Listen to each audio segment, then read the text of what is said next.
Well, good evening, everybody, and welcome back to RCI TV.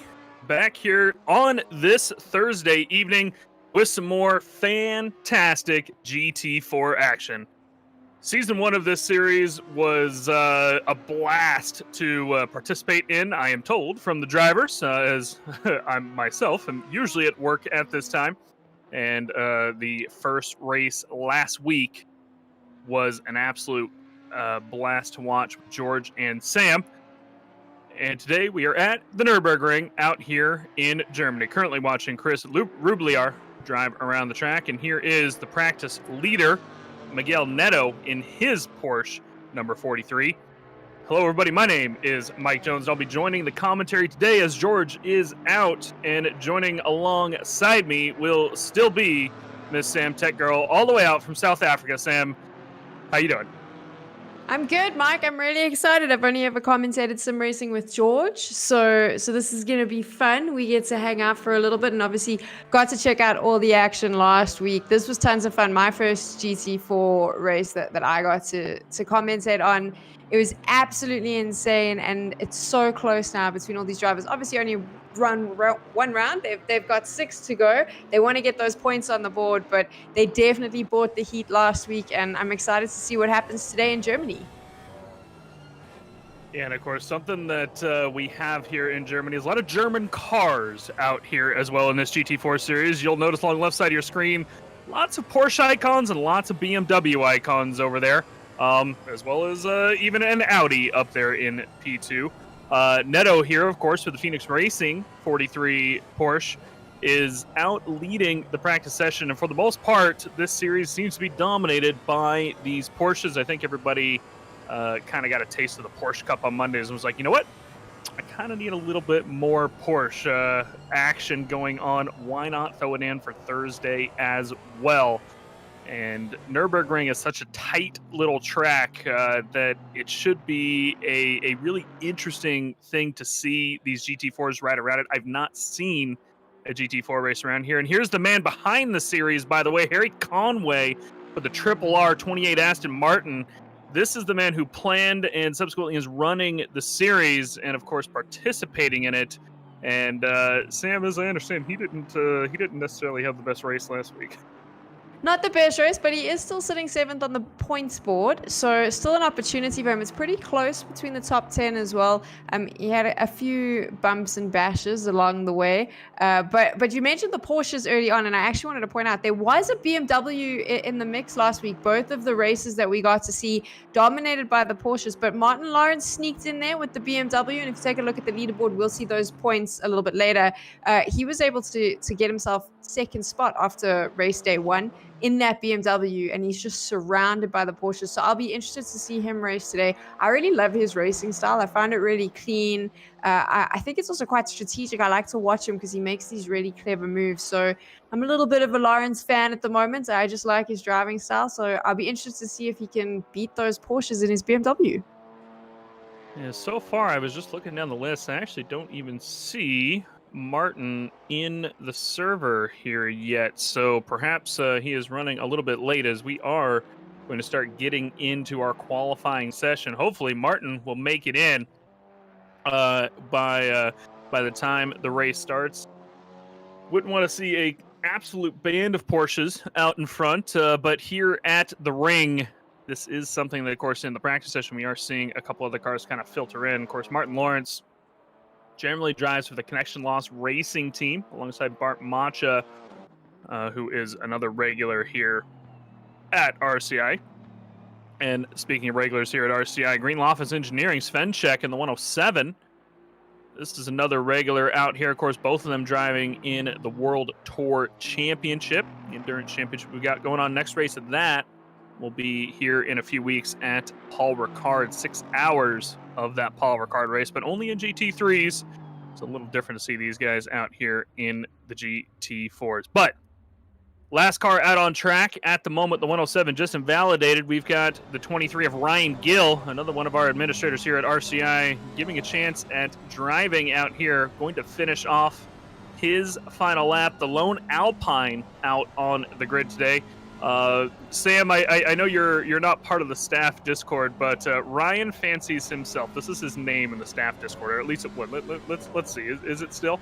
He finally changed it, but it was the French Janetta for the longest time, and because he got to drive Alpine once and just decided that was going to be his thing. That's his thing, and also now we're all having to wait for him, right? He's making all the drivers wait. Just wants to make sure everyone remembers that Ryan Gill name, you know? He just wanted to be on screen. Here we go. He wanted to make sure we could see him.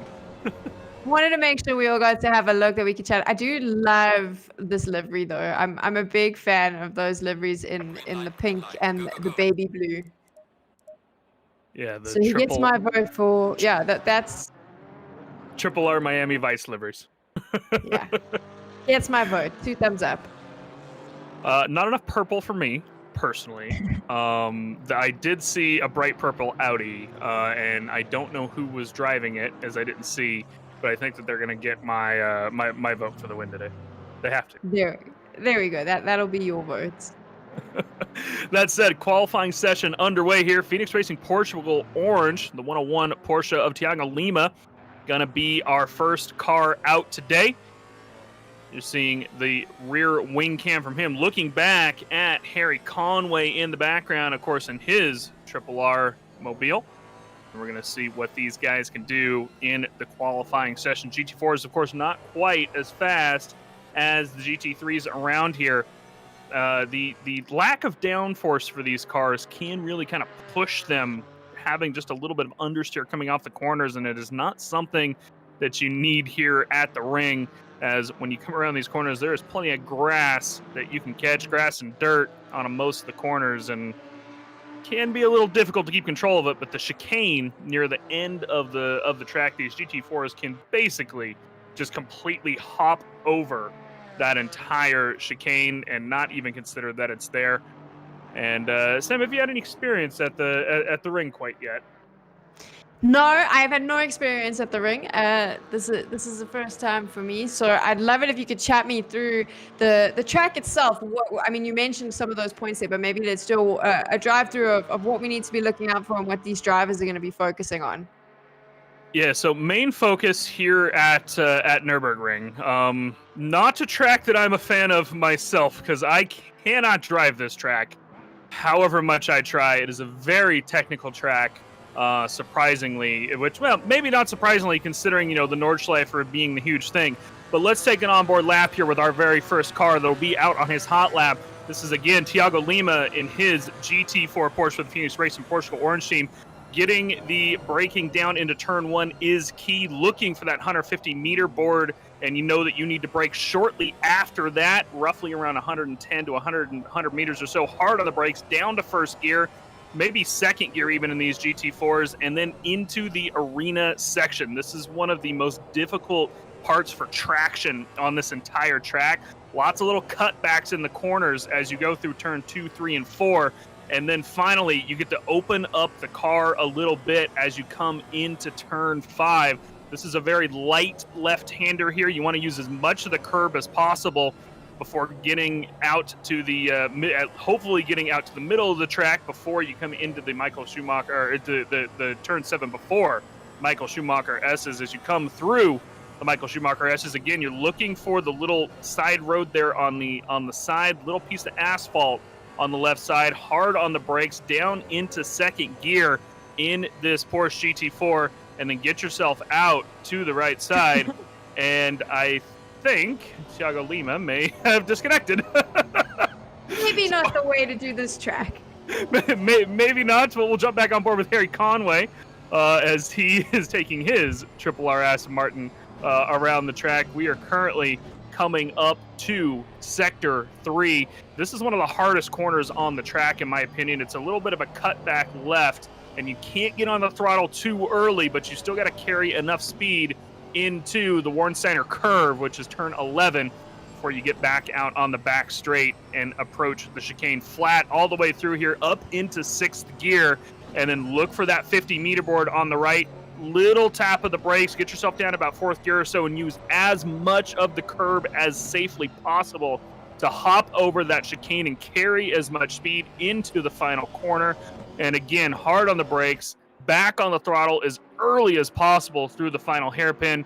And Conway going to run a 205, but immediately dominated by Neto behind him with a 203.8. And that is not a great lap by Conway and his Aston Martin. But Neto for the Phoenix Racing Team, which is Thiago Lima's one of Thiago Lima's teammates, has put down the benchmark over a second ahead of everybody on the field so far.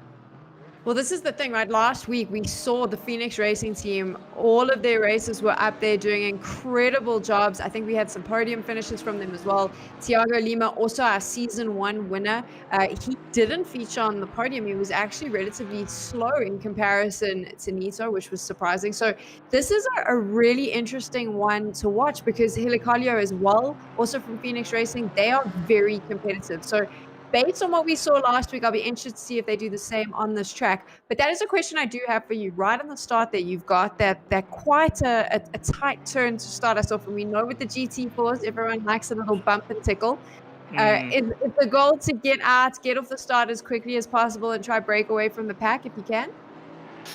I think that's going to be key here at Nurburgring. I mean, if you look at the onboard lap that we just took, right, this track is not very wide. There are overtaking opportunities, especially down into turn 1, as well as even into the hairpin that is turn 7, is a pretty good overtaking opportunity. But, for the most part, there's not a ton of like really good spots to do overtakes here. This is one right here that you can potentially try and overtake on as the corner they just exited. But as you come up into the chicane, I mean, could you imagine like trying to get underneath somebody as you just completely try to straight line the chicane as much as possible? We can see these guys making themselves a little space before they start their next hot lap. Miguel Neto still out in front. But yes, Sam, to answer your question, clean air here at Nürburgring. Oh, here it is. There it is right there. That's all I needed in my life. Thank you, Stu. Anyway, bright purple Audi. Sorry, I got excited. Yes, to answer your question, Sam, getting out ahead and getting in clean air, I think, is going to be key for these guys. But again, with these GT4s, as you said, you can get a little scrappy. You can kind of bump and bang into each other pretty constantly. And, hey, if you knock somebody a little bit, it's probably going to be fine. More so than in the GT3s, at least. We've seen it quite a bit. We did see it last week, so it'll be interesting. I mean, in the second race, though, I say that everyone was a little bit cleaner, a little bit neater, trying to avoid one another, because obviously you know that if you do a bash and you bash someone else, it could be to your disadvantage. I see there that your purple Audi just wanted to take a stop, so you can take a look at that rear there and enjoy that for a few minutes, Mike. Looks like he did. I mean, he just came up 0.6 on his lap. He's now the closest one to Neto in P1, only about 0.4 back for him, but still plenty of time for these guys to make up. That 43 Porsche just slapping down the gauntlet right away and getting that lap out. Octane here currently being followed, I believe that is by Harry Conway, trying to get the slipstream out. Teammates there just trying to maybe draft together through the qualifying session. Octane is about 0.7 up, which should put him up quite a few positions. The question is he going to be able to pick up enough time in the last sector here to even get close to P1 or even P2? And it just doesn't look like anybody's going to do that at this point. Conway's a couple tenths up as well, but while that's a couple positions for him, that top spot is a little ridiculously taken at this point. So interesting one for me. If you take a look at the two drivers currently sitting in position 9 and 10, Crozen and Crozen both in the BMWs, 82 and 81. Do you think that there's a relation there, or just a glorious coincidence? I believe there is a relation, as they are driving in one of our endurance races as a team. I think they are brothers, if I'm not mistaken. Not the only set of brothers that we have here at RCI, but I think they're the Crozen Racing Brothers team name. I'll have to check and pull that up and see if I can find that information. But it's always interesting to see the family members out here racing each other and seeing them so close on the track as well. Well, this is always my favorite. So we'll just say they're brothers for now. Maybe we'll be wrong. We'll check a little bit later. But for now, I think it's a cool little story of the two brothers racing against each other in the same car, similar numbers as well. And like you said, so close to one another on qualifying. That's always a fun one because you know there's a little bit of sibling rivalry going Hmm. on. Potentially a little bit of goading, always fun as well. But we are watching Laurie McLaughlin now in this Aston Martin.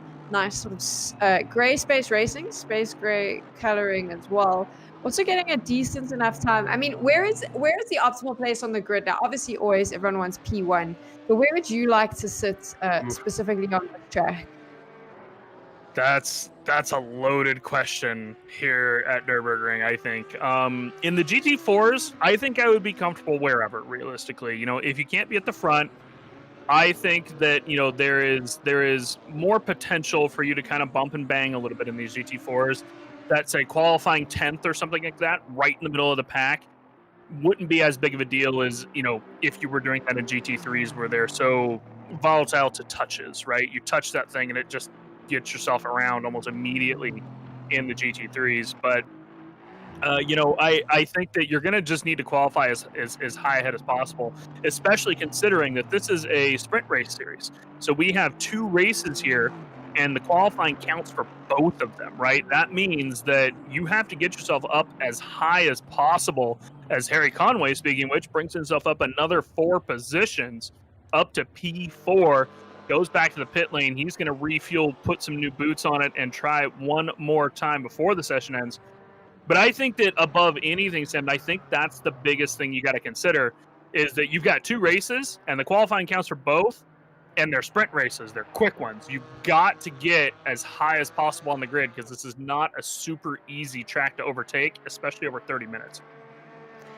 We're now on board with Thiago Lima, obviously from Phoenix Racing. I mentioned earlier our season 1 winner didn't have such great races last week. We're on board with him now. He's just outside the top 10 in points, but of course it was only week 1. We've got 5 more weeks to go, currently on week 2.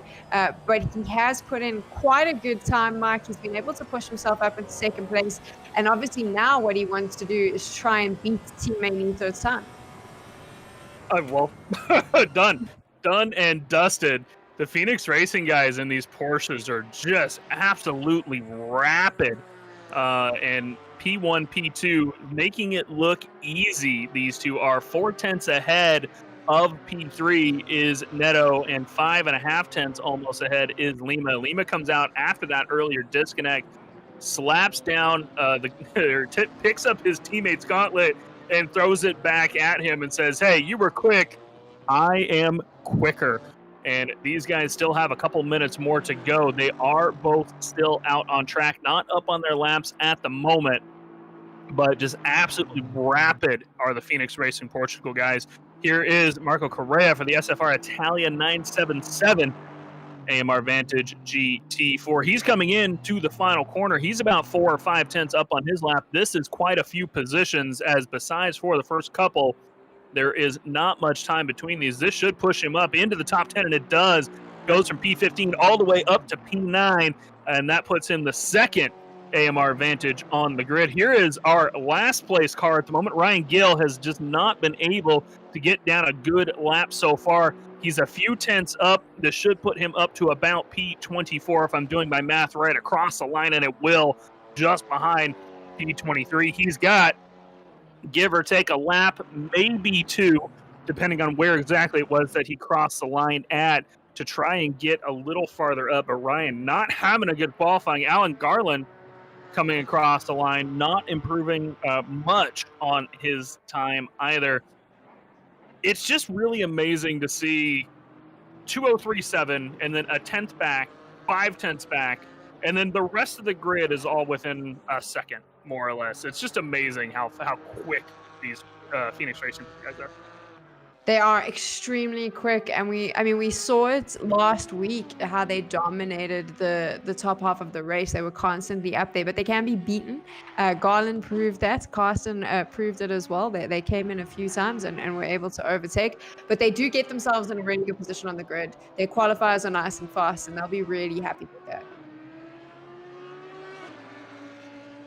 Well, another one of the Triple R members, Triple R taking over this championship in sheer numbers. Fabian Schmedberger, one of our head stewards here at RCI, out in his Audi, driving for the Triple R wannabe team, as apparently he doesn't feel like he's a full Triple R member. A little bit of an off-colored Audi there, a little bit more black than I'd expect out of a Triple R car. Puts himself up in a P20.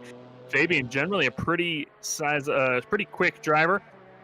Not quite as quick as he maybe wants to be here in the qualifying session. And here's one of the Crozon brothers, just improved his time up into P6, got away from his expected brother, is what we're going to go with. I think I'm going to go with at the moment. We'll Just have the to best, eh? check on him. Yeah, we'll have to check him maybe after the race and figure out how they might be related. But gets himself distanced a little bit from his family member as the qualifying session does tick over. We do have the checkered flag waving. Any hot lap still in progress will count, and you can finish your lap, but no more laps can be started at this time. We're looking at a couple cars up and down the grid that are a little bit up here and there. Here is the A&F accountability or accountancy racing. Sorry, number 20 back near the back of the grid. He's a little bit up on his time. Let's see if he's able to improve up a position. He is not. Sticks himself behind Ryan Gill as he comes across the line. Ryan Gill also has taken the checkered flag. So has Billy Octane for the Triple R team. Atabak Ertan still coming through his lap into Sector 3 at the moment, coming into the final corner. He's up on his time by a couple tenths, and that could pick him up a couple positions. Well, this is it, right? You've got everyone here is going to finish up. That this is their opportunity to finish as high up on the grid as they can. Obviously, they have to start on the grid in the same position for race 1 and race 2, so it's all to play for there. Erton's just come in. I think that will be good enough for him to stay in P13, and we're now on board with Correa. And he's going to try and finish this. Currently sitting in P10. He's going to want to get in a faster time so he can move up a little bit as well. Yeah, this will be one of our last cars out on track here. SFR Italia, Marco Correa, 977. Got the green Loftus guy out behind him as well, just coming in to the end of Sector 2, and that 107 behind him should be our last two cars out on the track. Correa not up on his lap. He's going to come across the line, stick in P11 for the moment. Svenchek, though, for the green Loftus team, is a couple tenths up as he's coming into the final corner. This could pick him a couple positions up right at the end. Comes out of the final corner, 2 tenths up on the time. That should put him up to P15, if I'm not mistaken, and it will. Svenchek and the green Loftus, Aston Martin, finally getting a couple positions there right at the last moment. Puts himself up one row on the grid. Qualifying session going to go ahead and tick over. And we're going to go ahead and get into the race session here shortly. Grid is going to form up, and I am waiting for the thumbs up from my broadcaster. I believe he is prepping the points that we can take a look at from the first race. Take a look at that as the grid is forming up. Actually, here we go, Sam. So you kind of saw some of this last week, right? Because you were here last week. So we've got Garland still out in the front, which of course I'm keep in mind that NAN on the side, that should be the the points there. I see we're not getting points up there, so we're going to take a look at the standings here. I'm going to pull it up myself. I mean, I can start this up. I got some, Yeah. yeah, I got some standings for you. So we're going to shake it up a little bit. Currently sitting in that top spot is Carsten. Of course, he had a victory last week that helped him up there. Martin Lawrence in the BMW in second. I mentioned him earlier. Didn't see him on the grid today, though. So there's an opportunity for someone to push him out of there. Currently in third is Hilakalio. And then we've got Nito, Garland, and Consacao rounding up fourth, fifth, and sixth position currently. And then 7th, 8th, 9th, and 10th is going to Conway, Macaulay, Svenchek, and Erton. So that's currently what the top 10 looks like. But it is 6 weeks of racing. That is only week number 1. 6 weeks of racing, 12 races. So there's still a huge opportunity here for all of these races to shake up those podium places and move themselves up the leaderboard. Yeah, so obviously we saw Lima Neto completely dominate the qualifying session here, right? Based on what you saw last week, do you think that they can hold on to that, or are we expecting, say, Hilakalio or Garland or somebody to make their way up the field and fight them across the race? Well, I think Lima will be pretty hungry because he didn't have a great race. He didn't have two great races last week. And obviously, coming on in as season one champion, he's going to be feeling the pressure a little bit. So he was much faster when you saw him qualifying. He'll be much happier with that. But I do think that Nito is going to be a hard one to catch. He was very fast last week as well. Currently sitting in fourth position. He tended to lose the top spot because I know that he would drive out in P1 for most of both the races. He was up in the front, and then it was about midway through the race where just the pressure behind him from those drivers sitting on his back kind of I felt like forced him to make mistakes. You know how it is if you ride on someone's back too much, they're so busy Hmm. looking in their rearview mirror that you can force the error. So he's probably spent a week realizing what went wrong there. And I don't know. I think it's a different track. Obviously, weather conditions are going to come into play as well. But I do think the Portuguese racing team are putting in some incredible times. And you can see that, I mean, just in the top 10, Consecao, Limo, Nito, all part of that all-star Portuguese racing team. And I think that they're here. They want to keep season two in the stable. You know, they got season one, now they want season two as well. Yeah, they did. So, I mean, we'll see if they're able to kind of keep this up, right? So Karsten, they're obviously like he's at the front at the moment, but looking at the pole position from last week as well, Neto got the pole position from last week, and yet Karsten, is still ahead on the points. So like you said, maybe they won't be able to do that as much in the race, right? And we're going to find out here in about a minute. These guys are going to start taking away. These are actual live points, by the way. Let's go ahead and take a look at these on your screen for just a second. So again, as Sam said, Carson out front, Neto, and then Hilakalio, Lawrence, and Garland. Lawrence not here today at the ring, unfortunately, but this is the top 10 inside the GT4 Thursday series after race one. Checking, I'm not sure that we saw him in qualifying, but I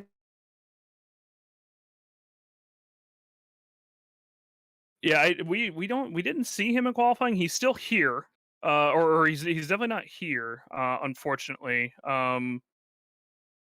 So yeah, I'm not sure where Lawrence happens to be today, but obviously here is the back half of the grid. Joe McCauley out in P11. I don't see him here today either. Unfortunately, a couple guys not making it to the trip out to Germany. Billy Octane in P12, Svenchek in P13. Those are two guys that we saw, in the middle of the pack in the qualifying session.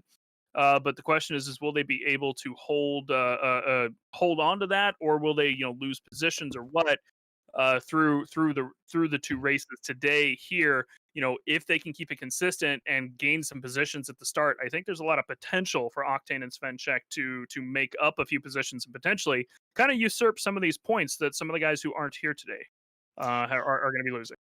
Well, that's the thing, right? So it is 6 weeks. So some of those top races are going to open up the gates a little bit. It is going to allow everyone else a chance to just creep up ahead of them and possibly be able to claim some more points and maybe move themselves a little bit higher up. So it'll be interesting to see if they're able to do that. I'm really excited. What do you think the weather's going to be like, Mike? Every time I cast here with RCI, I have at least one raining track. I feel like I bring the rain with me. So I'll be curious to see if we have a little bit of a drizzle today. Well, we might, as we kind of go through the end of the field here and go back to the live pictures as we are out on our formation lap at this time. Here it is. Here, Thiago Lima leading the field around for the formation lap. Alan Garland, I just noticed, did not able to get his car started. So P7 on the grid, back in the pit lane. He is going to have to start all the way in the pit lane. That is unfortunate for him. P5 in the points after the first set of races, and P7 in the qualifying. He's going to lose quite a bit of the starting potential that he may have had, having his controls locked at the start of the race.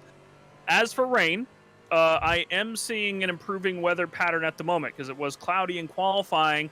Now we're seeing the sun start to peak out, so maybe we won't see rain today. But hey, RCI isn't known as Rain Club International for nothing, and there's always that chance that we're going to see some rain in race 2.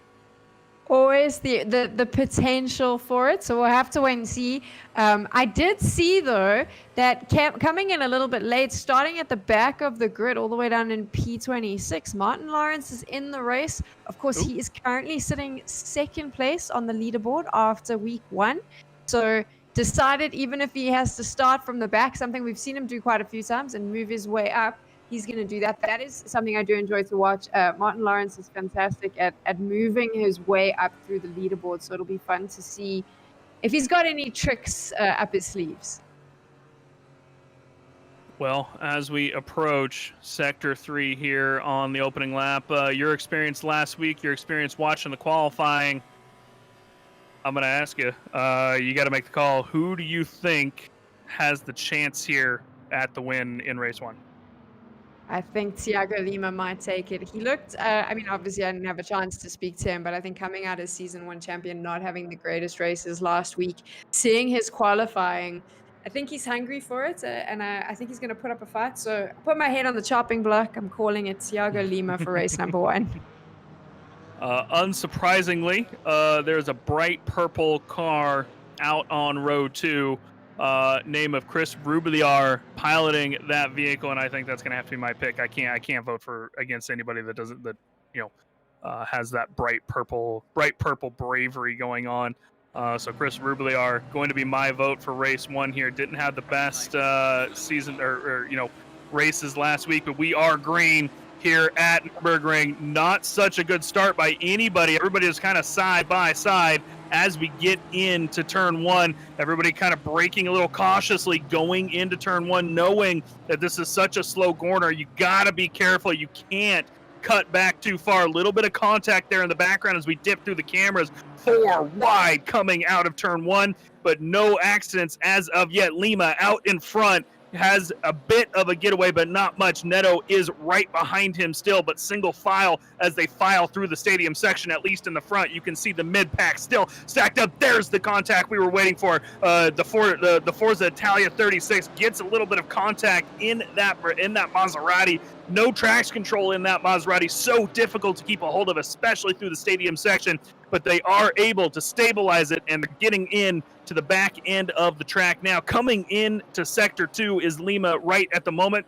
Every car more or less single file. Billy Octane has a drive-through for a starting procedure error, and that's going to cost him all the way down the back of the field by the time he has to take that.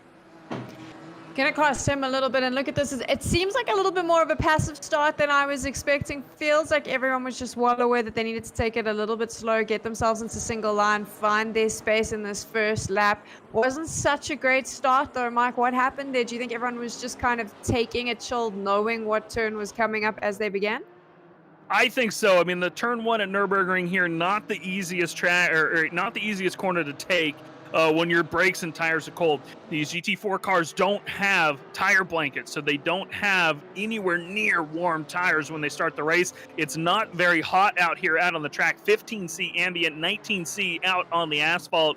Those tires aren't going to heat up excessively, and the brakes as well going to be very cold, as we're seeing one of the Porsches run a little bit wide there, but keep it back on the track. The skill of that GT4 car just being able to handle the dirt and curbs all the way through. Ryan Gill side by side with Tom Bryant in the 42 BMW. Teammates here a little bit getting close. Don't think there was a touch there, but close to it. And they're going to draft to the line on the end of lap 1. Ryan Gill getting his nose out ahead of Tom for the time being. Alan Garland now out behind them, and he's trying to just make up positions at this point. He's on even more, even that recovery drive from starting from the pit lane. At least he was able to catch up to the end of the field. And we're not seeing, if you look at the track map over on the right, we're seeing all these cars still completely stacked up. Nobody has really kind of broken too far away from the rest of the pack at this point. The front of the field still only a couple tenths back. Harry Conway holding on to P6 for the moment, getting a good start for him, and taking advantage of the kind of slower start, just kind of go single file and get a little racy with the car ahead here, which is another one of the Phoenix Racing cars, by the way. Except, unfortunately, he seems to be a heck of a lot slower than his teammates. He's all the way in P5, and that's not normally something we'd say. You're slow in P5.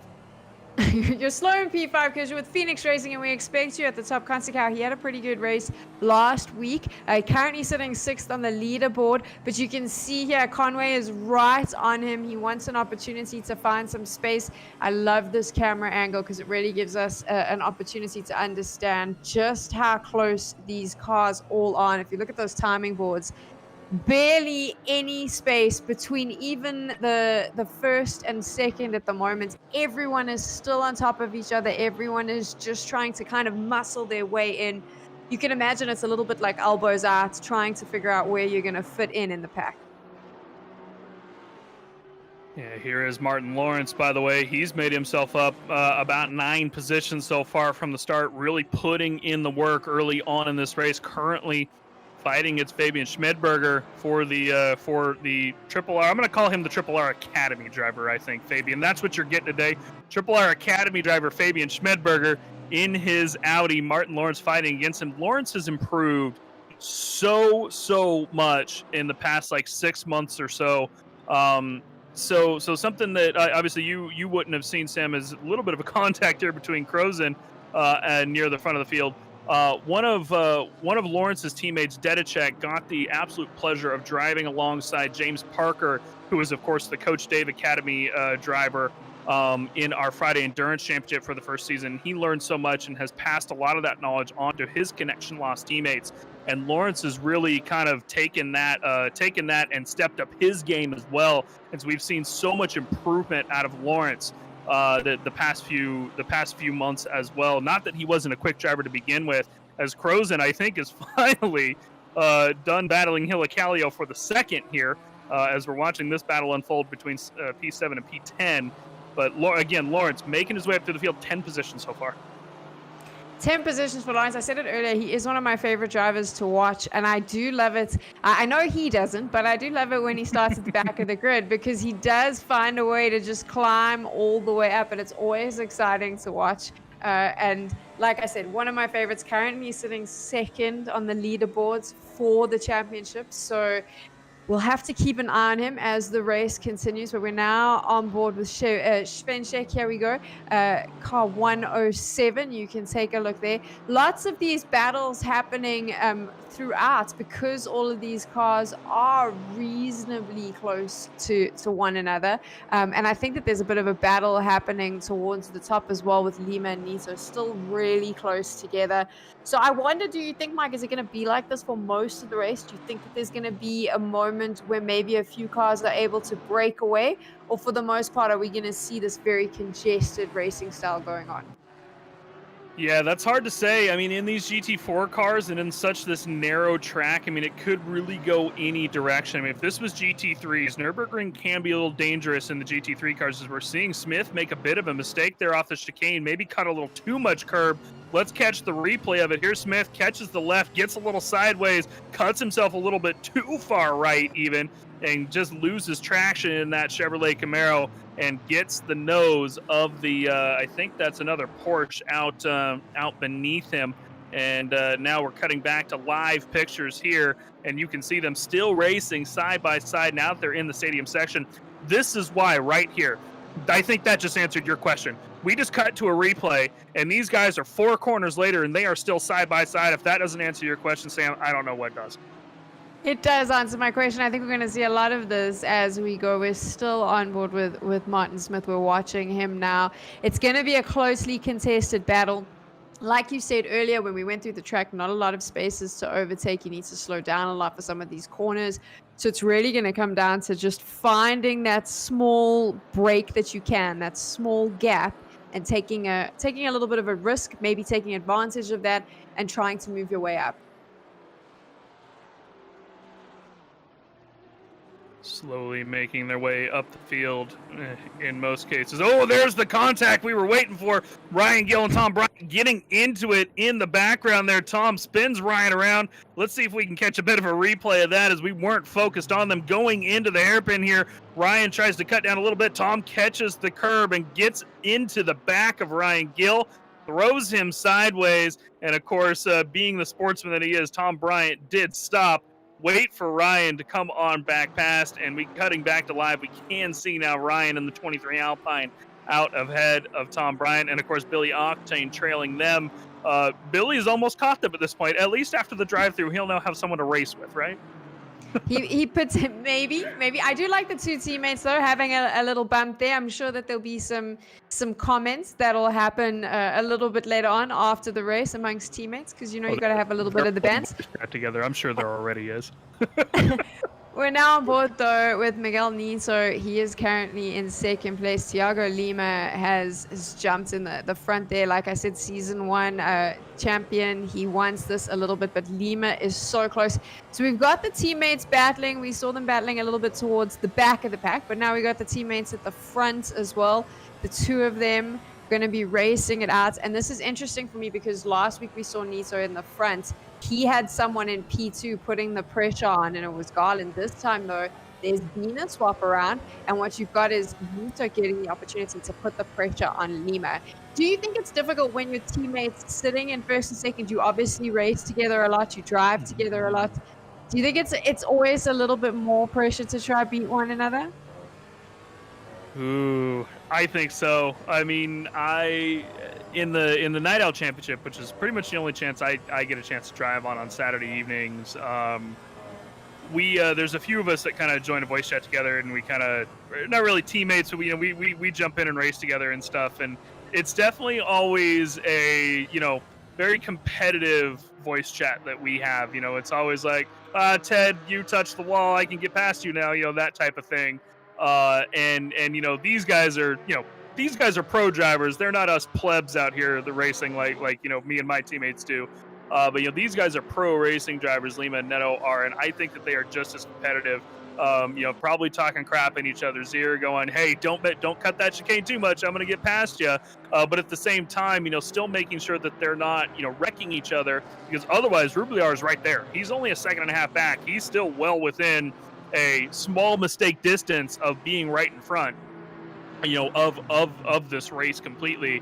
And so they have to be a little careful at least and not race each other too hard, or they risk losing the positions to the guys behind them.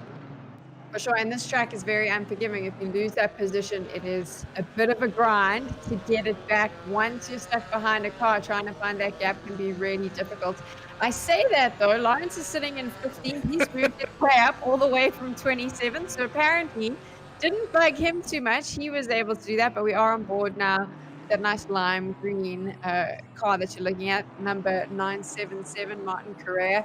Still in this group here. We've seen them quite a few times. They're all pretty much squished together, racing it out here towards the back of the pack. Ooh, little bit of a contact there between the two Aston Martins as well. That scared me. I thought they might get a little squirrely there, but now they're going to, ooh, there's the contact. Correa cuts down a little bit there, tags the Porsche. I think that's Harsvord, and throws him off track just a little bit. And unfortunate for him, now having to lose almost 3-4 positions as Phil Roberts slides past him as well in the Ginetta. And that is going to lose him quite a bit. We're going to catch a little bit of a replay of something happening on the other end of the track. This is Ertan coming out of the final corner. A little bit of a touch there on the car on the outside. Pushed himself just a touch wide. Nothing too uncouth or anything, but still just that little bit of a touch. And that's what I was kind of talking about earlier as we started qualifying. The GT4s get a lot more understeer than these GT3s do. So if you plant the throttle too early, you will see some of that understeer coming out of the corners. And there's Svenchek right there, just making that small, very small mistake. And Lawrence didn't. And Lawrence is now up another position. Svenchek in that green loft is excellent driver. But you push just a little bit of understeer out of these GT4s, and if somebody's careful behind you or beside you, for that matter, and does the line the right way, they can slide past you. And Lawrence ain't a slouch. He is on a mission to get to top 10. He's on a mission to get to top 10, but Svenchek is going to try and keep behind. As I say that, though, he's able to just open up as much space as possible. Everything I say today, Lawrence is like, nope, we're going to show you something else. Really good driving from him, though. And I mean, we did say this earlier, how good he is at just finding those gaps, making his way through them calmly, just dealing with them. So it'll be interesting to see. I mean, I'm gonna say it. I think Lawrence could potentially finish in the top 10 if he keeps driving the way he is.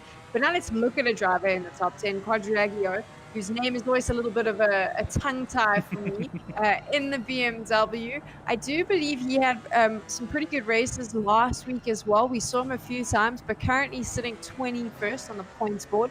So he'll be wanting to get some top 10 finishes just to ensure he can add some more points to his name.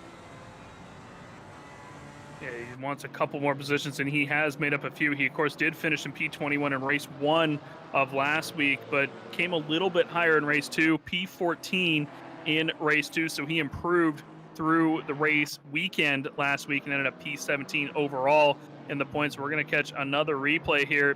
This just stack of 4 cars has been fighting pretty tooth and nail. We see, Kansad Ruben here in the 29 push way off wide into the hairpin, hit out in the dirt and lose all 3 positions, shuffle himself back to the back of that pack. And here is our Maserati Sazzacola for the Forza Italia 146 Maserati. This car, I mean, let's just stay on board here for a second as he comes through the last chicane, because I'm curious to see how the heck he holds on to this thing with no traction control and no ABS in this car, wheel wiggling all over the place, but he just looks like he's so solid.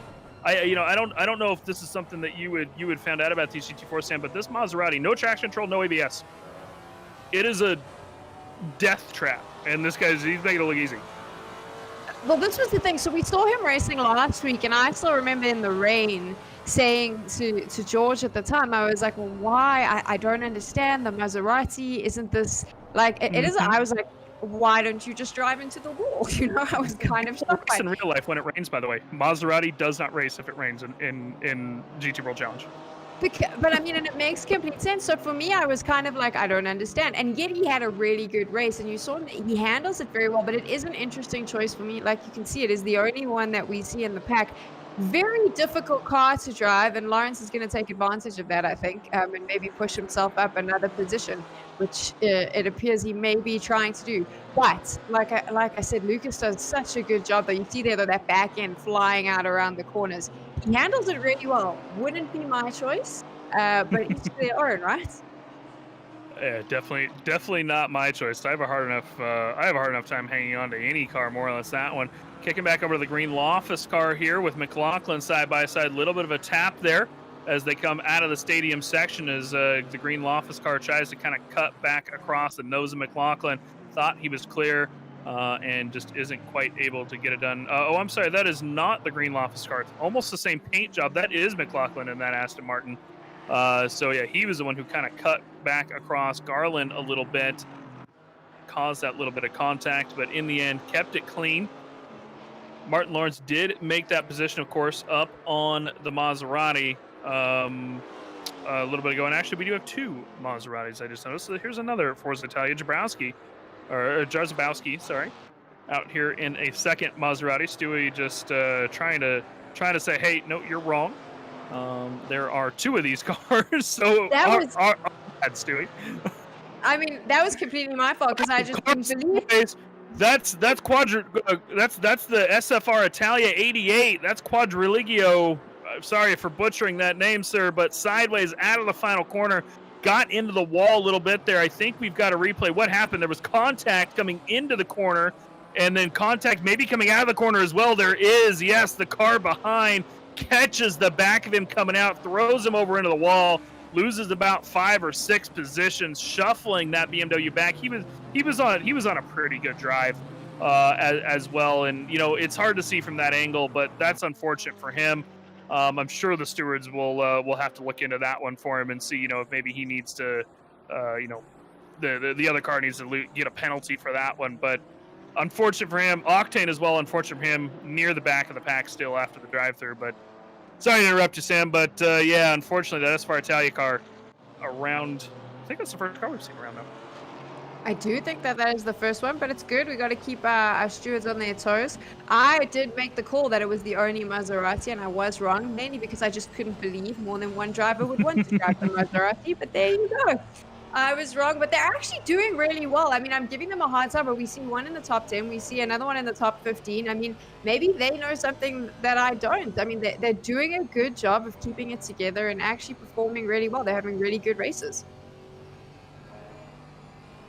Really good races. Looking back over at the points course, Cola near down to the bottom of the field after the first set of races. He did not have a comfortable time at the first round last week. However, both cars, again, as Sam said, seem to be doing better here at the ring. Maybe it's the weather. If I had to guess, that'd probably be mine. We got optimum track grip rather than water coming down. I That was might help about to him a little say, bit. it may be the rain. There's no rain, and things are good now. But we're now on board with Correa in that lime green, driving around. Jake, he's trying to catch up with Garland, who's sitting in P21 at the moment. The back of this pack is having some really good little tussles, and we're seeing some really interesting driving. And you're also seeing those names change a little bit as we go. So quite a fun one to watch. But back at the top, Thiago Lima is still in the lead. Just an update on that. Nito currently in second, and Chris Rubler in P3 is about 3 seconds off those two. So I think that they're going to keep fighting it there for those two positions. But the real battles are happening here because this is where you get to see the fun driving, right, Mike? Exactly. Yeah, we're not seeing too much happen at the front. It's just kind of a drive away by the two Phoenix Racing Portugal drivers, and Rubler are just trying to hold on and hope for a mistake. This is the Green Loftus Engineering 107 Aston Martin, currently still behind Sazacola in his Maserati. However, one driver that we have seen continually change through the grid today is one Martin Lawrence, P11 now. We saw him, I believe, in P13 last time I checked in on him, and he's only 0.8 back from the Camaro in front to put him up into P10 and do all the way from the back of the grid up to that P10 position. Here's Jabrowski for the Forza Italia team. He's all over the back of the 29 Porsche in his Maserati, and he's looking nice and steady, looking like he wants to potentially make up a position here in the last 10 minutes of race 1 here at Nurburgring. They're coming into Sector 3. This is not necessarily the easiest place to pass. He's going to kind of look on the outside coming into the chicane, but not somewhere you want to be side by side, especially in that Maserati. You need to take as much, or maybe as little as the curb as possible there. Not quite take as much just because of the lack of traction control. This is where, though, we might be able to see the Maserati make a bit of a move. He doesn't get a run coming out of the final corner, and there's somebody who looks like they dove into the pit lane there in the background, perhaps. Either that or just got a little loose. But, he doesn't get quite the run, so he's not able to get the move done coming into turn 1, put his nose under, but he's still trying to make that up. Sector 3 won't be his bag. I think he's going to get it through the stadium section if he is. Speaking of the stadium section, Martin Lawrence coming into the stadium section, he's made up about 6/10 or 7/10 just since I last spoke about him about 2 minutes ago on the car in front in his 171 BMW, and he is now ready to get up into the top 10. I don't think he's even going to last a lap at this point. Martin Lawrence has gained about 2 positions a lap this entire race, more or less. The thing is, I don't know that he can make himself up to like P5 or anything. There's not a whole lot of positions left and time is running out, but there it is right there. He's already got his nose under before they come into the hairpin. Through the left-hander, nose is under. Can he be hard on the brakes to get that outside line and stick it there? He is there as they exit the corner. Nose still there. The Camaro not able to pull over quite yet. He's now going to have the inside line for the next corner. A little bit of a tap there between the two. More taps coming through. The Camaro spins off. Lawrence promoted up to P10. The question is, how clean was that pass? The stewards will have to decide before the moment. Martin Lawrence has done himself all the way from P27 up to P10, and here's the leaders still stacked up and still way ahead of P3, almost 5 seconds now. This has been incredible. Watching Martin Lawrence is incredible because he reminds me of like a hammerhead shark, swimming in the water as he overtakes all the cars to get to his prey. And that prey, of course, is these two top drivers, Lima and Nito from the Phoenix Racing teams, teammates. They have been on each other's case the whole way through. It's been this close, and now I think Nito's starting to decide that maybe, we've got Uh-oh. 6 minutes. It's time. It's time, and that's what he's doing right there. He's decided he wants to get himself into that P1, overtakes Lima. I don't think it ends here though, because I don't think Lima's going to let that go. Look how close these two are. It's like they're having their own little mini race, while all the cars behind them just try and play catch up. Yeah, an excellent move by Neto there, coming into turn 1 and through the stadium section. Little mistake from Lima out ahead, and that's all that matters, especially here in these GT4s. These cars don't have as much acceleration as the GT3 cars, or LMP, GTE, F1, whatever people are used to watching. And so if you make a small mistake coming out of a corner, you can lose so much momentum versus somebody that hits the right line and hits the apex properly and is able to get on the throttle.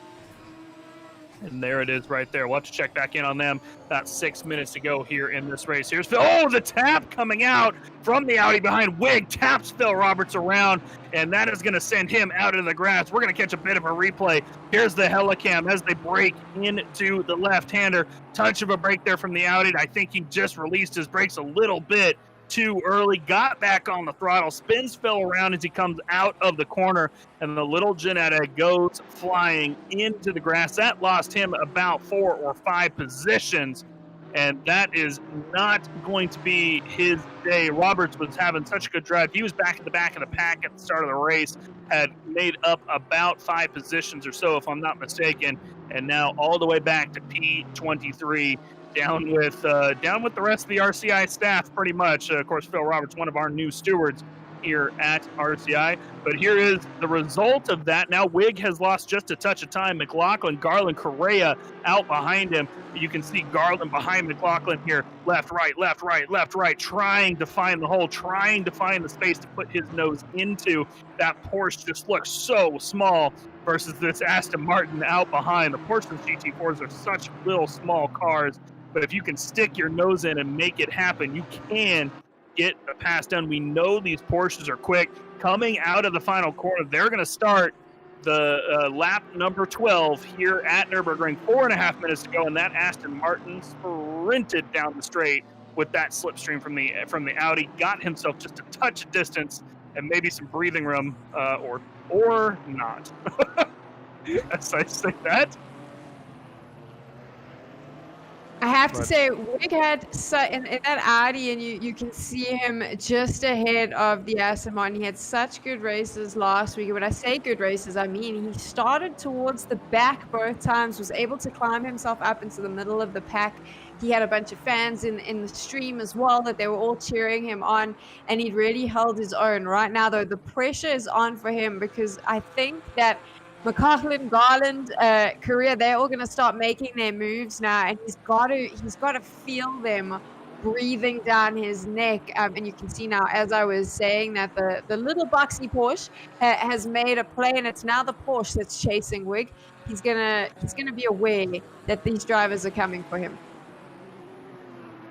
Yeah, we saw McLaughlin there breaking into the hairpin and got himself just a little bit wide again, losing just a tenth here, a tenth there, a tenth there. It can really add up, especially with only 3 minutes left in this race. Looking at the leaders, they are coming across the line right now. This will be the penultimate lap here at the Nurburgring today. Coming across the line, no cars are a lap down. That means everybody will do the same amount of time out on the track today. No extra laps for anybody out here in this 30-minute race. Svenchek still trying to get this position for Ertan up ahead, trying to get himself into P11. Lawrence is in P10 still, pretty far behind P9. He's got three and a half or so seconds to make up to the Maserati ahead. Not impossible if a mistake happens from that 36 car. Martin needs to be able to defend his P10 position from a potential stewarding inquiry that will happen after the race. He may lose that P10 if the stewards decide he is at fault for the earlier incident. So he wants to try and get up into P9 if he can. You can see Svencheck here, these Aston Martins in these last couple laps, Sam, they just seem to be running wide in every corner, maybe pushing a little bit too hard. But every time we seem to flip over to an Aston, they're going wide. Speaking of going wide, there's Ryan Gill on the outside of Billy Octane there, trying to get the position back from him that Billy Octane has taken. Tom Bryant about 10 seconds behind them, not having a good middle of his race. Ryan still on the inside of the left-hander here through the stadium section. Billy's going to have the inside for the final corner, though, but Ryan able to cut him off, and Gill takes the position. Let's catch the replay of this back on the chicane when the overtook happened from Octane. Little bit of a tap there from Octane in the chicane as they come out and then into the final corner. So it looks like Octane overtook him, possibly coming in to turn one, and then Ryan manages to keep a hold of it coming through. Leaders are on the final lap.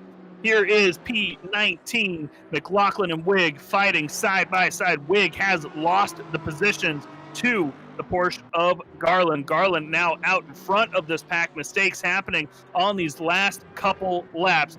They're going to be coming into Sector 3 for the second to last time. One more lap to go. White flag has waved. 50 seconds left on the timer and about 2.5 minutes or so left on this race.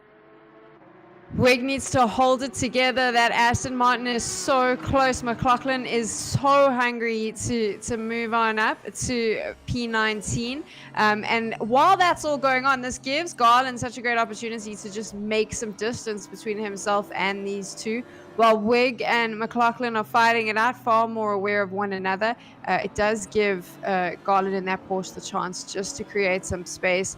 So Wig has now got to drive for his life this lap. No mistakes. One lap, no mistakes. You can keep your P19, Wig. And well, he's got one more lap to do it. There is the line. Final lap for them. P14 down, or lap 14 down. And there's Wig going just a little bit wide into T1. He's got the inside line for the important corner coming in through turn 2 still. Manages to slide back ahead. Looking through the rest of the field, just the battles have just kind of shaken out just a little bit. We're not seeing too much besides for this here, where Billy Octane and Ryan Gill still scrapping back and forth, back towards the back of the field. It doesn't matter what position you're fighting for. You're fighting for a position. You're fighting on the final lap. You want to get it done. And Ryan Gill and Billy Octane are going to be laughing at each other through the end of this race, or at least we hope they'll be laughing at each other through the end of the race, whether they're fighting for last or fighting for first. Just enjoying the last lap here. Laurie McLaughlin just not able to quite get the move done yet on Wig. Coming through the middle of Sector 2 for the final time. There comes the hairpin. No move done into that one. No run coming out of that. And now into one of the more technical sections of the track. Here is Neto, by the way, Miguel Neto for the Phoenix Racing Team. Takes race 1 away from his teammate Thiago Lima, finishing up in P2, and that is your race 1 winner here at the Nurburgring. Neto and Lima coming across the line almost side by side, handedly winning this race. Laurie McLaughlin, though, still fighting with Wig, coming into the final chicane. Will they be able to make the move coming into the corner? Who will get the run coming out of the chicane? It looks like neither of them, both of them handling it beautifully through the chicane. Nobody too late on the brakes, but there it is. The Audi gets a little sideways. They're going to drag race to the line. Laurie McLaughlin not able to get it done before they get to the line, but Wig almost lost it there right at the end. So good lap, and then a slight mistake at the end almost cost it to Wig, but they're able to hold on to P19. Such great driving from Wig. Like I said, last week got to see him coming from behind, right at the bottom of the grid, moving himself midway, and he really just clutched on in the drag for dear life. He didn't want to let that go, and so much fun to watch. It's always fun when it comes right down to the wire like that. And then, of course, we got to see that triple R battle at the back. Don't worry, Billy, you can just hashtag blame Mike Jones for losing it out to Ryan Gill. Right, Mike? Is he allowed to do that? He is, as long as he knows I will give him a DT, as he's Billy Octane, and Billy Octane gets all of the drive-through penalties. So, He gave himself one in this race, so he can use it all he wants. We will see if he gets one the next race for him. Of course, he got that start procedure drive-through penalty during race 1, shuffled himself all the way back to P26. But here is the final results from race 1. Miguel Neto up at the front, Tiago Lima P2, Chris Lubriar in P3. These guys held the first 3 positions all the way through the race with no contest. What we didn't see was Renzo Crozon make his way up and fight to his brother there at the front. However, Rhines was able to kind of hold on to, Menno was able to hold on ahead of his brother at the front. But a good run by Renz Crozon to kind of get up towards the front of the field as we go on to the grid for race 2. And Sam, it's looking awful dark out there. It is quite dark. And how does this, I mean, this is going to be an interesting one. We've seen them race now already. How do you think the change of day is going to affect them, Mike? I think that Nurburgring in the dark is one of the more difficult circuits to race in the dark, personally. This track doesn't have super visible braking markers. Maybe these guys are, well, I know for a fact these guys are a heck of a lot more experienced than I am. But in the end, you know, the braking markers aren't like super obvious on this track. And so here in the dark, you know, you can start missing things a little bit. And we have already seen people missing their braking zones, going a little wide coming into corners. And the question is, will that worsen here in the dark? And, you know, will any of the cars do a little better in the colder temperatures as well? It has went all the way down to 8C ambient and 8C out on the track. That is freezing cold, especially here in these GT4 cars. Tire pressures are going to be the discussion that I think all of these drivers are having internally at the moment. You know, they're discussing potentially with teammates that they have. Hey guys, what are we doing with tire pressures? We didn't realize it might be this cold. You know, if they didn't know that already and hadn't been out in the practice. 8C is absolutely freezing. And in these GT4 cars, again, you don't have those tire blankets as well, so you've got to start with cold tires. I think turn 1's going to be interesting. I also think turn 1's going to be interesting, and it's going to be a fun one to watch. So neither of us got it right in the first race when we tried to make a prediction about who would take that top spot. So I'll open it up to you now, Mike. Do you want to make a prediction for this one? Who do you think is going to be sitting pretty at the top of the podium? I mean, I'd still like to see Rubliar up there. He finished P3 last time, so I'll take it. He did good. Lima, of course, in P2. Neto did get out ahead of him at some point. I think that perhaps the 2 Porsches. I think the 2 Porsches are still going to win it, but I actually think that the number 28. Harry Conway is gonna have the chance of getting the best drive in comparison. So I think that even though he might not win because these Porsches are just dominating here at the ring, I think Conway is gonna have one of the best drives, and he might at least jump up into P3 and try to fight for that P2. It'll be interesting to see, and I mean, it is like you said, it is cold. The sun has gone down, so now everything changes. We get a nice little mix-up. As they start now, this is just to warm up their tires, of course, and then they'll start in that rolling formation to begin the race. And I can't wait. I can't wait to see what goes down between these GT4s. It's very exciting for me. Like I said last week, my first time commentating the GT4s. So much fun watching some of the chaos. I know the drivers don't feel the same, but I think for the spectators, for those of us watching, for those of us getting to talk about it, it can be quite fun, and it's an entertaining one, and it's one that I'm really enjoying. Yeah, the very first GT4 race we did here at RCI was actually at Bathurst at night, if I'm not mistaken, as well.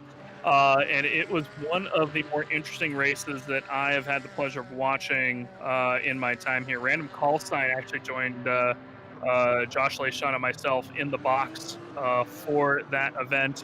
And it was very shortly after the release, and we just had a blast talking about these guys. Random had already, done a little bit of pre-testing, of course, him getting access to some of it as one of the content creators over on YouTube. he got free access to it a little bit. So he'd already had a little bit of driving experience with the cars, and was able to kind of provide a little bit of insight to what we could expect from them. And that was just a blast to watch. I mean, any race at Bathurst is a blast, but watching these GT4 cars bump and bang into each other for an hour was so fun to watch. And I haven't had a chance to commentate on much GT4 racing other than the 6,000 volt park endurance race that we did pretty recently. And that was one of the best endurance races I think we've seen in a while, just for sheer competitiveness, because it was just constantly, all the drivers just bouncing off of each other and not necessarily crashing, just kind of bouncing off of each other and looking like they were out there having a blast. We had quite a few Maseratis out on the field, a lot of the a lot of memers out there, which is pretty typical. Only 2 Maseratis here though, but a good ride by them, by the way, for race 1. Fantastic job. Do you think they can pick it up? P1 Maserati, anybody? I mean, Mike, I don't want to be. I never want to be negative about drivers. I never want to rule it out, but I'm doubtful. That's the most positive way I can say it. Now that I've said that, how commentators' curse works, right? Next race, P1 Maserati. That's how it's going to go down. Well, we will see. Martin Lawrence catching up to the back of the field in his 171 BMW. These guys coming through the chicane. You can see all the cars speeding up, getting ready to stack up, go on to their limiters for the start of the race. All the cars at the moment stacking side by side. As they come out of the final corner, they will speed up slightly, get up to about 70 kilometers per hour until the green flag waves. Thiago Lima dominating drive for the first 20 minutes of the race. His teammate Miguel Neto beside him got past him towards the end. Fantastic drive by him off of the start. Who will be this time? P4 gets a drive-through penalty for a start procedure. Lima is out in front for the moment. He'll, of course, have the inside line of Turner at turn 1, 3 wide coming in. Roubliard backs out, doesn't want to force that 3 wide, and these cars are stacking up 3 and 4 wide all the way through turn 1. Not seeing any contact, though. Good driving by everybody to make sure they keep it steady. Almost nobody coming into contact as they stack 3 and 4 wide coming into that corner. Still side by side coming through the stadium section. Here's Billy Octane aside pretty much everybody because they're all still stacked up. There's Phil Roberts beside him, Sazacola, Fabian Schmedberger. You're seeing all of these cars still side by side coming out of the stadium section. Octane on the inside line coming out has lost the position to the Aston Martin ahead of him. That's Svenchek at the Green Loftus 107. He's now back up into P17. Don't keep an eye on your leaderboard quite yet on the left side. It takes a little bit to update on lap 1. So much going on. Neil Pimlott for the VR Racing 8-12. Aston Martin a couple positions back from them. Got Fabian Schmidberger out ahead of him. And these cars are finally starting to go a little bit single file coming into the hairpin. But the story of this one will be Ruben in the number 29 drive-through penalty for the starting procedure. That's going to cost him all of the positions in the world. Roubliard did not have the good start, had to get on the brakes early, didn't want to force it wide with Lima and Neto coming into turn 1. He's lost a bunch of positions. He's just got to get this car that's got a drive-through out in front of him, though, and get him out of the way so he can try to catch up to Neto, as Lima and Neto already a second ahead. Really good driving from all of our drivers here. It was a really nice, a good start. Like you said, not too much concession in the corners. Everyone kind of kept it clean. But it is interesting for me up at the top because you can see how close Rubio and Consecao are. Ruben, of course, in that number 29. So currently where it is, he does have that drive-through penalty, who's in P3. And I missed that because I've been busy looking at the time. So, Mike, what did I just not see? You didn't see Billy Octane hit the brakes is what you saw. Threw himself off into the chicane. He had to go off the track or tag the car in front. Made the correct decision to kind of keep himself off the track a little bit. Lost a couple positions. He's now directly in front of the Triple R Academy driver of Fabian Schmedberger, who's side by side with Martin Smith. Looking back behind him, by the way, what's that name you see behind Martin Smith that has gained about 5 or 6 positions, Sam? Oh, contact, major contact here. Before we get to that, Fabian Schmedberger taken out by the Audi behind. That is Wig, who we saw towards the end of the race flashing his lights. An apology for that. Luke Wig gets the takeout on Schmedberger, and I think that was Smith. Unfortunate for them. damage going to be had here coming into lap 2 as these guys come into the first corner, and Wig late on the brace causes the contact, throws the couple cars around. They're able to get back going at least, but that is going to put Schmidberger and Smith back towards the end of the field. And that driver I was just talking about, by the way, who has made up quite a few positions, has now, lost a couple of them in braking a little bit there. Martin Lawrence already P22. Martin Lawrence already, I mean, I don't know how he does it because I don't even see it happen. I mean, starts in 27th and just magically P20. That's what I was going to say. 27th magically just pops past 7 cars. We don't even see it happen. He's like, especially now with the sun gone, I think he's a bit of a Batman. I'm surprised. I'm going to call his BMW the Batmobile moving forward because he has that sneaky Batman move. Phenomenal driving from him. I mean, I'm going to just repeat myself. I think I've said this about 4 times during this broadcast. I love watching him drive because it's incredible how he moves around. There's going to be some unhappy drivers, though. That little bash up that we saw is going to throw quite a few of them off. It's going to push them back, and that's going to be pretty frustrating for them. However, they still have 25 minutes to go, so there's a chance to make it up. Use Martin Lawrence as your inspiration. If he can do it, anyone can, right? Well, the one that is trying to do it like Martin Lawrence is Harry Conway. Unfortunately, Rubliar, after the early braking into T1, lap 1 at the start, lost that little bit of time, got stuck behind the driver with the drive-through. A little bit of contact here on a replay that we're seeing, by the way. Nothing too serious or anything, but Billy and them did get into contact. But Harry Conway up into P3. Of course, he's still a few seconds back from Lima and Neto. Lima and Neto are still leaving everybody. But Conway did take advantage of the scrap between the 88 and the 17 and the 29. Sorry, the 29 now in the pit lane, serving that drive-through penalty. But Rubliar all the way back to P5 has lost so much time. There was a car off track there. I think, if I'm not mistaken, they just got a disconnect off the server. Didn't catch what car that was, but unfortunate for them, possibly a little bit of an incident, and they've had to now retire as well. Again, Lima, Neto up front. Neto 8/10 behind. Harry Conway a few seconds behind them. Already 3.5 seconds of gap, which is about where we saw 20 minutes into race 1 last time. Here's another replay, by the way, of these cars all stacked up, and we're going to see what happens here. There's the Maserati getting tagged from the back. I believe that's Smith that tagged Sazacola in the Maserati. Luckily, keeps it off the wall. Fantastic skill of using that dirt and sand trap to slow yourself down, but tons of positions and time lost there for Sazacola. But hey, not a whole lot of damage. He should be able to hopefully make that time up, as he did fantastic in race 1. He did do a great job in race 1, and he'll be able to come back. We're watching another replay now on board with Alan Garland. What happened here, Mike? A little bit of a tap, it looks like, even behind those guys.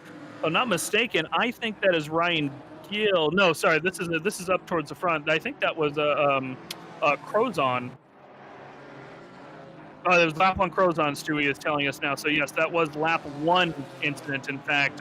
Just a little bit of a tap as they came into the hairpin section. So nothing, again, not too much damage or anything. These drivers doing an excellent job of using the sand trap to keep themselves off the wall. But positions lost. I mean, we can see these guys all the way through race 1, and here 7 minutes or so into this race. Look at your mini map on the side, folks. All these cars are still pretty much all on the front straight, all at the same time. The leaders are out in the stadium section. There's a couple back markers back in the last corner, but all of the 20 cars, you've got 20 cars within, 3 seconds of each other at this point. Little bit of an off-track excursion can lose you 15 positions. Phil Roberts, by the way, has been the advantage of this. Of course, he got contacted into last race, got shoved off track about 10 minutes in or so. He's up in P13 so far, avoiding the contacts this race, doing a really good job in his Jetta. He's got McLaughlin right behind him at this point. Of course, we watched McLaughlin and Wig towards the end of race 1 have a fantastic battle, and hopefully we'll see Roberts and McLaughlin have it this time. We're watching from Martin Lawrence's rear wing, though. This is Lawrence in P15. He's already made up the position to Harzvord, and that's him you're looking at behind. When they cross the sector line, that'll update on the left side of your screen. But if you look on the bottom right, Martin Lawrence, that's a number 15 down beside him. That means he's in the 15th position. And there it is, updating on the left. That's Octane behind. And Lawrence, in what's it been, 7.5, 8 minutes, has made up 12 positions. This man is on a mission this race. If we thought he was race one, it's even more so this time. I like I said, he's the hammerhead shark. He's seen his prey. He's heading us. I'm calling him the Batmobile, the hammerhead shark. We'll stick to something at some point. But what insane driving from him! Like you said, I think it was 6-7 minutes into the race, and he's moved up 12 positions. Billy Octane now decides he wants to follow as well, so he's contesting so that he can move into P16. How hard is it for these drivers in the dark, Mike? And when they want to come in and they want to start taking these chances, is it a little bit more difficult for them, or not too affected? They're practicing no matter what. I mean, I think a mix of both, right? I mean, because in the end, like I said, Nurburgring, it is the brake markers just aren't as visible here. I mean, let's go on board here for a second with Stazacola here as he comes around. So he's coming around the front straight at the moment. I want you to watch coming into turn one here. Now, normally this is one of the easiest corners to break into. You've got plenty of like high brake markers out the left side of the track. You're seeing the 150. The 100 is there. You're hard on the brakes, right? The question is, where the heck are you braking for the rest of these corners? Luckily, plenty of headlights around him, plenty of cars around him. The stadium section is a little bit more lit up, but you can see just how dark this is still, even with that.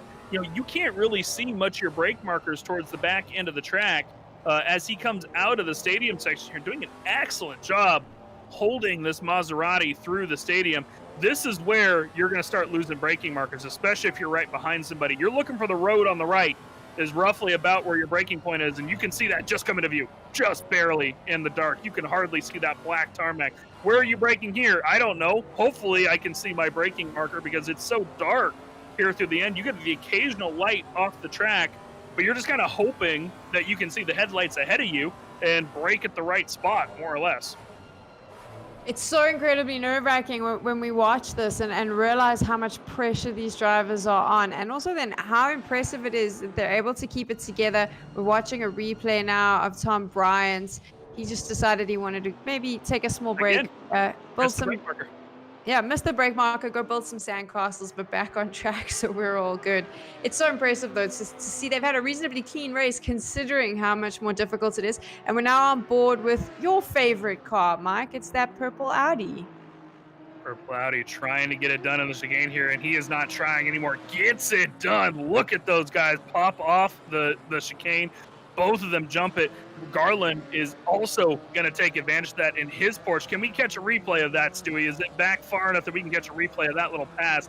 I'd like to see that move again. Here they come. Look at that Audi. Jump over the left curb. Jump over the right curb. You see Garland just absolutely take advantage of the car behind, losing that momentum, losing the little bit of traction that he did, and Garland jumps on it and gets his number 5 Porsche up into P5. Roubliard now up into P4. I'm really curious to see what is going to happen with Roubliard now, because he had such a good performance holding P3 against Limo and Neto last race. Can he catch Conway? He's already lost 3.5 seconds to him. Granted, Conway has lost 6 seconds to the leaders, but can Roubliard catch Conway and put him under pressure is going to be the question.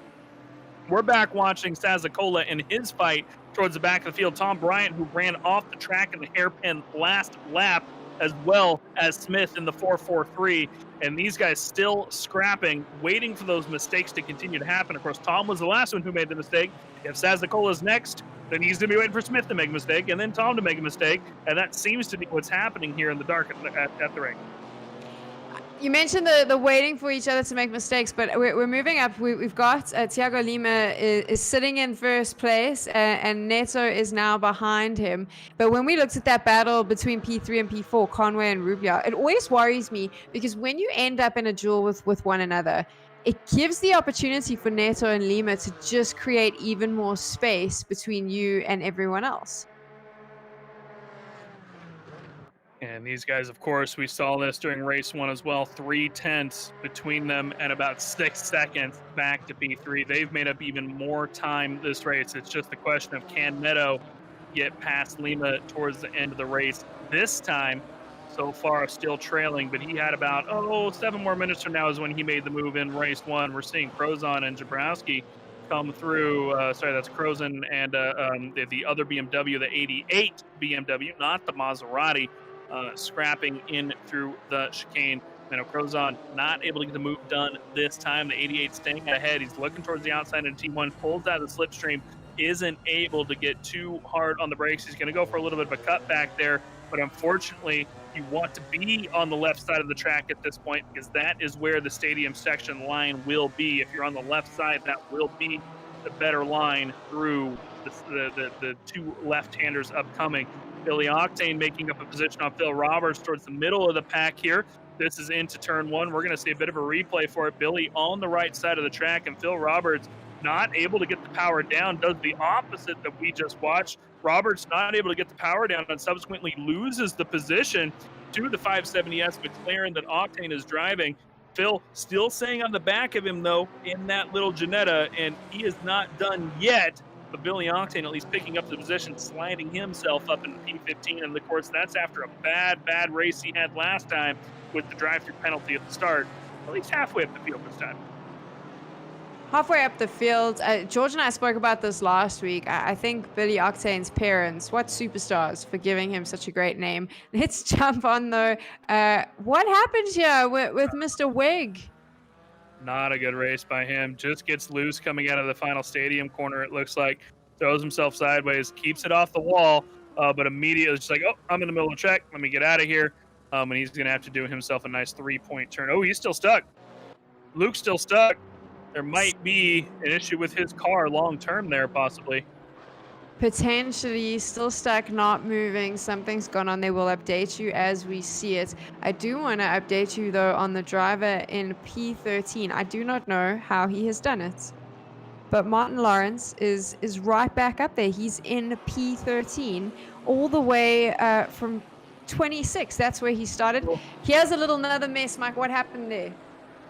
Yeah, so that was a bit of a replay that we caught. I believe that was down in the hairpin section, just over braking, making those mistakes. Contact had, and that was one of the worst contacts that we've actually even seen happen. That was Forrest Harsborg in the 20th, in the number 20, comes into contact from behind, and then catches the car out on track again, and they come into contact again there. So damage is definitely going to be significant there for Phil Roberts. All the way back down to the back of the field, having such a good drive was that little Janetta, and now he's all the way back at the back of the field and probably having to go into the pit lane with that amount of damage, and he's going to fall back to the back once again. Currently P23. We'll see if he jumps in the pit lane or if he's able to hold off those final couple positions from these guys. By the way, I just noticed Ryan Gill is in P17. He's done pretty well in that little outline this race. He definitely has. He's just quietly been moving up more and more. So now sitting in P17, but we are watching Neto and Lima, the Phoenix Racing team. Off they go. They are still battling it out. Now, you remember, if you watched the first race, Neto made his move around now 13, 14 minutes before the end of the race. This is about the time where he likes to just put the pressure onto his teammates and maybe be able to kick Lima out of that top spot. Remember, Lima was season 1's champion. So Lima's hungry. He didn't have a great week 1. He's a bit hungry, I think, for a victory. He was on the podium for race 1, but it wasn't in that number 1 spot. Not in the number 1 spot for now, but that said, Neto is dragging down on Lima here, trying to close up that gap in the number 1 spot to try to see if he can get back past him for the final 10 minutes of the race. That was a move by Jabrowski there into turn 1, and we see those passes from that Maserati showing a little bit of the strength. Here's those BMWs that were scrapping earlier, by the way. A little bit of a contact there, it looks like. This time Crozon throws the other BMW around, and that's a tough one to call. You know, I mean, coming side by side into the chicane, it's really hard to say maybe who might be at fault for that one, but Crozon comes out ahead on track for the moment, and the number 88 BMW only loses a couple positions out of it, only down to P14. Here's Martin Lawrence currently on now the back of Crozon, so we're not done with having Crozon's mirrors filled up by BMW headlights. However, I don't think this is going to be as much of a scrap as it was last time. I mean, hey, who knows? Crozon could impress us, but in the end, sorry, Crozon. I think Lawrence is going to impress us a little more in this situation, unless I'm just going to curse him right now. I wonder how long it's going to take him to get past and force that mistake from Crozon.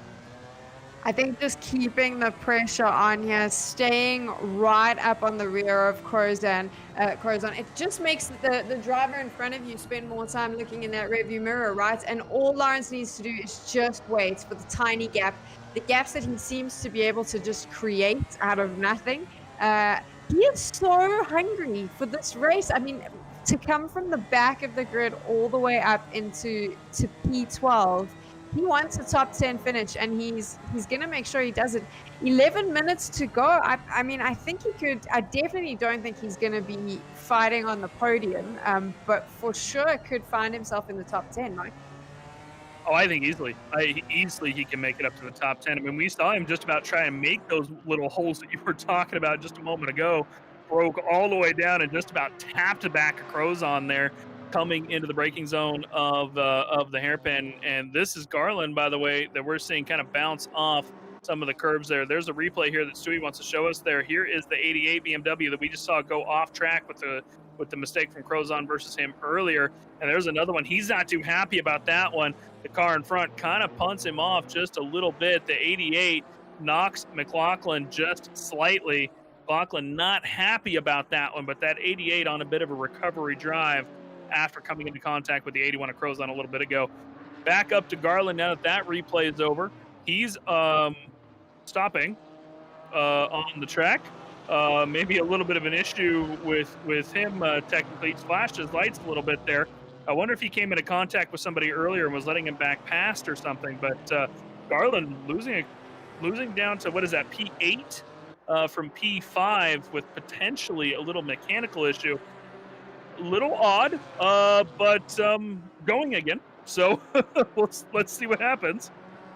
It's like I mean, I know it's not technically midnight on the track, but it is a little bit like the witching hour. These last 15 minutes, not sure. We've seen some interesting things happen with some of our drivers, and of course Garland there, just doing a quick pullover. I know sometimes you got to do that, get your bearings, find your directions, check your Google Maps, get back on the track, off you go. We're watching Crozon now, sitting in P11. He's been able to keep Lawrence off. Lawrence right behind him, though, and Crozon is now having to drive for his life. I'd be a little bit scared I think the chat has nicknamed him now the Hammerhead Bat. I'd be a little bit scared to have the Hammerhead Bat smelling blood in the water, and I think that's what's happening now with Lawrence. He knows that he needs to get past Crozon, and we spoke about it earlier. If he finds that gap, so he's just going to sit there for a while. But Crozon's doing a good job of keeping him at bay. For now, at least, Crozon keeping Martin Lawrence behind and getting a little bit of the slipstream off the car ahead as well, as this car is not too far back from getting a position himself. Crozon right behind Correa in the 977 Aston Martin out front. Here's Phil Roberts, by the way, after the earlier incident that we saw getting pushed off a track. The 225 Jetta just trying to make up maybe a position or two, keep as many points as possible after the incident, preparing his video editing fingers to make sure he can get the steward report in. Here's Crozon, by the way, making the move at Correa out in front. Lawrence just kind of a passenger in this, having to watch from behind, not able to get the move done, but oh, never mind. There he goes. Martin Lawrence, a little bit of a tap there onto Correa, but nothing too bad at all. Just a little bit of a bump. Lawrence getting the move done on the outside. You can see the lights flashing from the Aston Martin behind. He didn't quite appreciate that little bit of a bump, but in the end, we're going to watch it again. Let's watch it on the onboard cam of the Aston Martin here. Nope, here's Lawrence. Sorry. Goes for a little bit of the move. It's kind of lost a little bit there with the camera jumping around, but you can kind of see, I mean, Lawrence, he saw the hole and he went for it. And, in the end, in these GT4 cars, a lot of times you can do that because these cars can take those bumps and bangs. Of course, it's Correa's prerogative to submit the stewarding report if he wants to, see if it was a bit of a, aggressive overtake. But in the end, for now, Martin Lawrence up to P11. And there's Crozon making a mistake, hitting the dirt. Is this the chance that Lawrence will need? Gets on the inside for the corner. Not quite enough, maybe.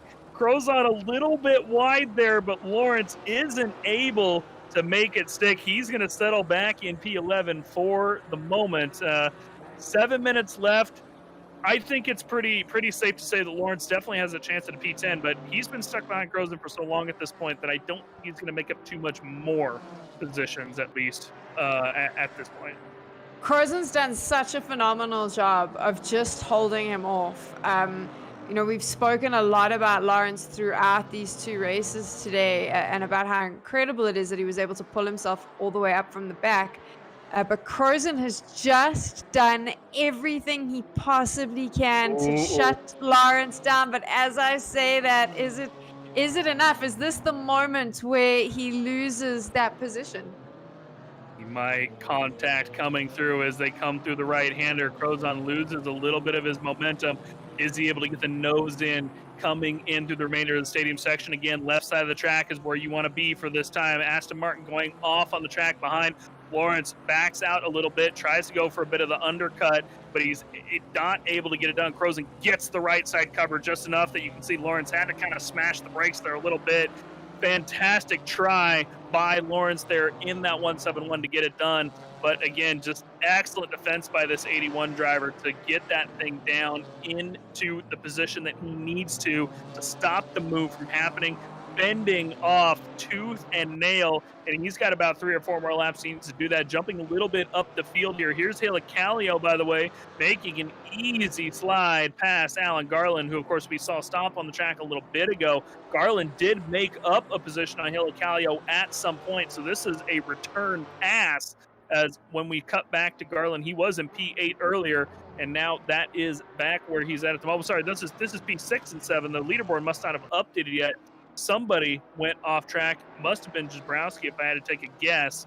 But this is actually a position up from where we were originally looking at. Oh, sorry. No, that is Jarzabowski, not Garland. Stewie's over here laughing at me because I'm mistaking the cars in the dark. There's no lights. There's nothing wrong with that. That Maserati, though, is sitting just behind Helicalio as he races on to keep P6. I feel bad. Like, I was quite rude about the Maseratis, but they're doing a good job. Well, at least one of them is. Jazabowski he's driving phenomenally well and putting up a really good fight. We're back on Martin Lawrence, though. He's still fighting with Crozen, and let's see. I don't know how that 81 BMW is going to be able to hold him off. 4 minutes, Crozen. You've got to stop Martin Lawrence. But as I say that, you know what's interesting as well is Correa, because he hasn't given up the fight either. He's always in the mix. The three of them, these three drivers, just battling it out one after the other and just really not giving each other any space. And if you're under that much pressure for that long, at some point, someone is going to crack, and that's just going to open the space up for the two other drivers, Mike. Something else I'd like to point out to you as well, Sam, if you take a glance up the leaderboard a little bit, who is in P2? They hadn't even been looking at those two. Yeah, I wasn't even looking at that race. I was busy watching the fight for P10, P11, P12.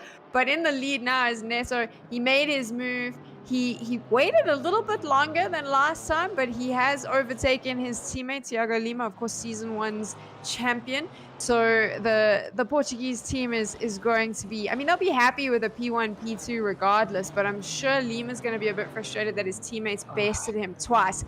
What happened here with that Maserati, Mike? That looked like it was Jabrowski getting sent around by, I believe that was one of the Triple R cars, if I'm mistaken, wasn't it? Maybe Stewie can correct me on that one. It looks like he just got sent around in turn 1. Unfortunately for him, like you said, he was having such a good drive. Here's a bit of a dive, by the way. Correa absolutely sending it on the BMW there. That is Lawrence getting sent around, knocked sideways and losing a position. Lawrence is really not going to be happy with that one. However, of course, Correa not quite happy with Lawrence passed him earlier. So here it is, though. I think Correa broke a little late, and maybe I'm not sure if he tried to let him by there or not. But, he kind of knew that, that was maybe a little bit too much of a dive. But Lawrence may have actually looking over, now that the Maserati is out of the way, we're actually seeing Lawrence, even this position, is now fighting for P9. So these guys are now up into P9 with the Maserati off track and somebody else who's off track as well. We're not quite sure who spun the Maserati, but both of them losing quite a bit of positions, obviously, through that. Actually, I think it was Garland, as we're seeing him back in P14. So that could have been Garland that went around, or perhaps he was off track himself earlier. So Lawrence, P9, due to mistakes ahead, he has not been able to get the position off of Crozon that we saw him fighting with for such a long time. That said, about a lap and a half left for him to catch up and make that run. He needs to catch up, but I think that battle that he had, him and Correa, Lawrence and Correa fighting it out, just gave Crozon enough space to kind of open up a little bit. They can still see him, they can still chase him, but they'll be pretty comfortable with that. So this is going to be an interesting one. But Lawrence did it, right? Moved up into the top 10, and the top of the leaderboard as well is starting to look a little bit interesting. Neto was obviously able to take over from Lima, but Conway and Rublia are also looking relatively close and fighting it out a little bit. This is starting to get really exciting. Mike, we got 1 minute left. Are they going to be able to shake things up? Going to be the question here. They come out of the final corner. We're going to see them start lap number 14. Neto going to come across the line, get the white flag.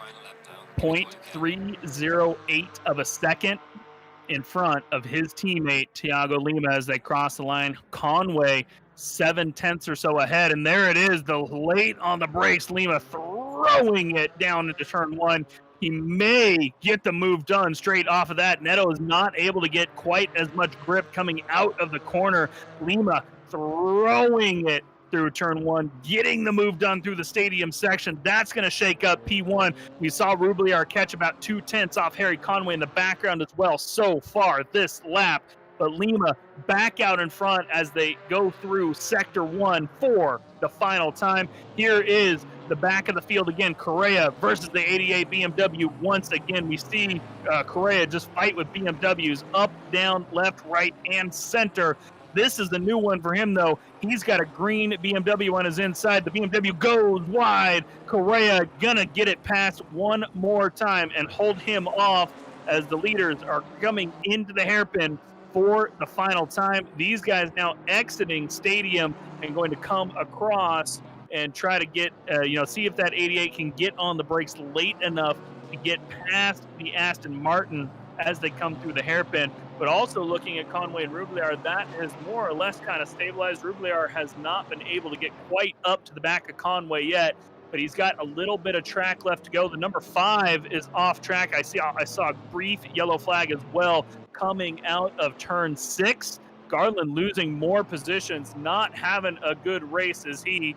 But here comes the leaders through the chicane for the final time. The number 101 leading the number 43. Lima looking like he is going to get it done here for race number 2, breaking into the final corner, turn 15 for the final time today. Thiago Lima, Phoenix Racing Portugal Orange, number 101, gonna come across the line, win against his teammate taking a 1-2, but here is a battle coming out of the final corner. Rubiliar versus Conway finally catches up to the back of him, not able to quite get enough of a run. We're catching the replay, but we knew that was done already. Conway, you can see such a bad run coming out of the chicane. That's what gave Rubiliar the chance, that we can see that Conway just got the run coming out of the corner. And as we cut back to the live pictures here, we're going to see Conway in P3 at the top. Crozon comes across in P5, and of course his brother that we've watching for so long coming across in P9 with Correa behind him. And by the way, where is Martin Lawrence on my leaderboard? P8, I see him. So Martin Lawrence got past Crozon, by the way, finally got past Crozon. Sometime we were watching the leaders battle, Sam. So after all of that, right at the end, that 171 makes it up. Right at the end, he had the opportunity. He did it. What an incredible race from him to come from the back of the grid all the way up there to do the drive that he did. Yeah, we're just watching some bumps and bashes for you because it's fun. And of course, Mr. Ryan Gill, P16 as well. That's fantastic for him. He really had a good race, had an opportunity to move himself up as well, Mike.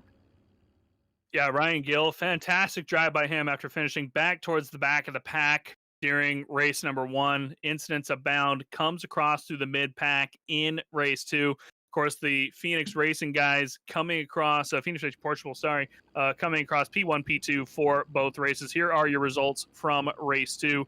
Lima, Neto, Conway, Rubiliar, and one of the potential Crozon brothers in your top 5. Lawrence making up 19, if I'm doing my math right there, positions. A Excuse bit me. more in than race 2. that.